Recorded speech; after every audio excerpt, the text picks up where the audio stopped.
Hey everyone, how's it going today? I'm going to tell you guys how you can convert Lazada coins into Gcash. So what you need to do is head over to the app and then click on this wallet option over here.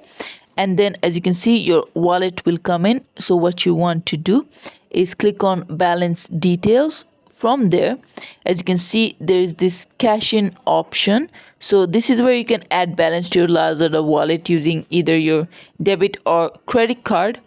After that, as you can see, it says where I can withdraw my withdrawable balance, and Gcash is available over here. So what you need to do basically is click on withdraw, and then whatever your withdrawal amount is, and then how much do you want to withdraw. From there it will say select a bank account.